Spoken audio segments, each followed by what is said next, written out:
Subscribe, like, and comment now. Because once you step inside this story, there's no rewind, and the rules you're about to hear can keep you alive. Inside UK prisons. The rules you never break. The body was found during morning roll call, slumped against the shower wall of HMP Blackmore, steam still hanging in the air like a lie that refused to clear. No blood. No obvious injuries. Just a man who hadn't answered his name. Officers sealed the wing within minutes, radios crackling, boots echoing down concrete corridors as inmates were locked back into their cells. In UK prisons, deaths are investigated quietly. Loud questions make louder enemies. The man's name was Daniel Mercer, 32. Serving 7 years for armed robbery. He wasn't a fighter, wasn't a troublemaker. He'd survived 2 years inside by keeping his head down, respecting the invisible lines, and speaking only when spoken to. Which made his death unsettling. Men like Mercer weren't supposed to end like this. Detective Inspector Helen Ward arrived before noon, her expression unreadable as she scanned the wing. She'd worked prison deaths before. Most followed patterns, debts, rivalries, desperation. This one didn't. Mercer's cell was untouched. His locker neat. His letters stacked carefully. Someone had wanted it that way. Whispers moved faster than official statements. Inmates avoided eye contact. Conversations died the moment officers passed. One rule was already being enforced: don't talk. Another followed closely behind: don't ask. Ward pulled Mercer's prison file. No recent incidents. No disciplinary reports. Then she noticed something small. 2 weeks earlier, Mercer had requested a transfer, citing safety concerns. The request had been denied without explanation.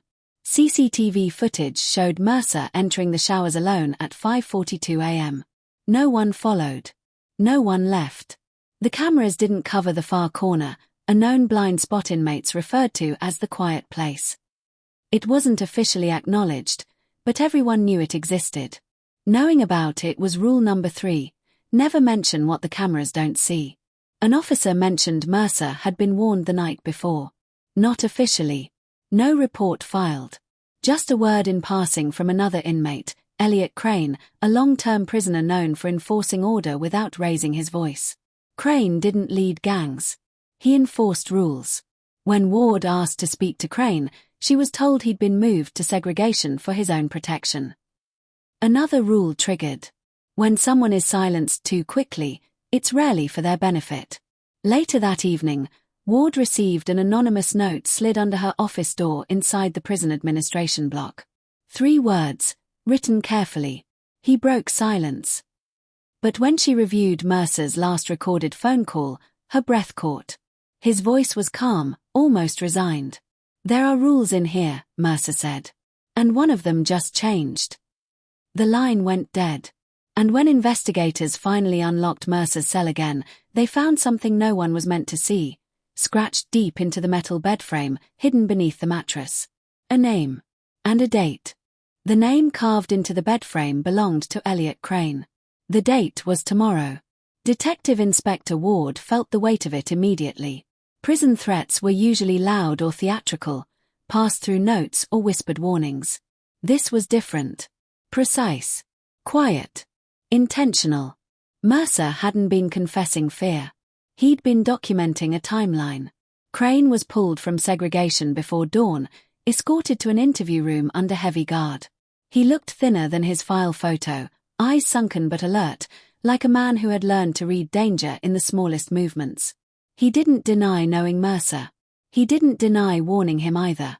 He asked the wrong questions, Crane said calmly. That's all it takes in here. Ward pressed him. Questions about what? About who?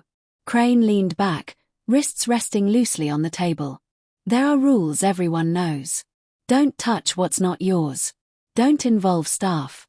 Don't talk about what keeps this place running. Mercer forgot the third one. According to Crane, Mercer had been trading favors for information, quietly asking about missing CCTV footage, unexplained transfers, and why certain inmates were suddenly protected while others vanished into segregation. He'd been especially curious about a string of natural causes deaths across multiple UK prisons, Cases written off without inquests. Ward cross-checked the records. The pattern was there. Same administrative signatures. Same rushed conclusions. Same internal investigator closing each case. Back on the wing, tension sharpened. Officers reported inmates refusing meals, standing silently during count, eyes forward. Silence wasn't fear anymore. It was a warning. Someone was enforcing order faster than staff could react. That afternoon, CCTV from another wing captured a confrontation. 2 inmates spoke briefly near the showers. No audio. No violence. Minutes later, one of them collapsed in his cell, gasping for air. He survived. Barely. Medical staff cited anxiety-induced respiratory failure. The inmate refused to speak. Wouldn't even give his name. Ward requested access to internal communications between prison staff and external oversight units. The request was denied. Operational sensitivity, she was told. Another door quietly closed. Then the evidence began disappearing. Mercer's letters were misplaced. CCTV backups corrupted. Even the carved bedframe was removed for repairs. Someone had anticipated the investigation and was staying ahead of it. That night, Ward received a call she'd been dreading. Elliot Crane had been found unconscious in segregation, hanging from a bedsheet. Alive, but barely. The official report called it a suicide attempt. Ward knew better. Crane hadn't been silenced for what he'd done. He'd been silenced for what he was about to say. And as Ward stared at the growing list of unexplained prison deaths on her screen, one thing became clear. Mercer hadn't broken the rules by speaking. He'd broken them by learning who was allowed to break them safely. By the time Elliot Crane regained consciousness, he was no longer a witness. He was a liability. Detective Inspector Ward learned that the hard way when her request to re-interview him was delayed, then quietly denied. Crane had been transferred overnight to a high-security medical unit, location undisclosed. No paperwork trail. No transport log. It was as if he'd dissolved into the system. That was when Ward understood the real danger.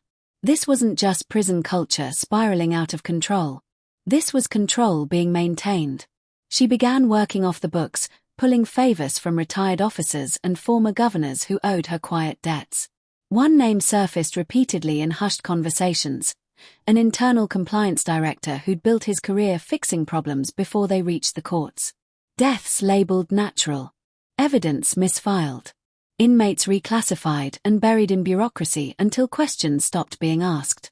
Inside the prison, the rules tightened. Inmates stopped making eye contact. Conversations died mid-sentence when officers passed. One wrong glance, one careless word, and consequences followed fast. Cells were searched aggressively. Personal items vanished. Protection was withdrawn without explanation. One inmate finally broke.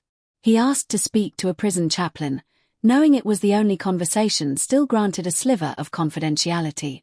His hands shook as he spoke, voice barely above a whisper. "You don't report things here," he said. "You observe. You survive. Anyone who tries to fix the system becomes an example." The chaplain passed the message to Ward anonymously. It included a phrase Mercer had written weeks before his death.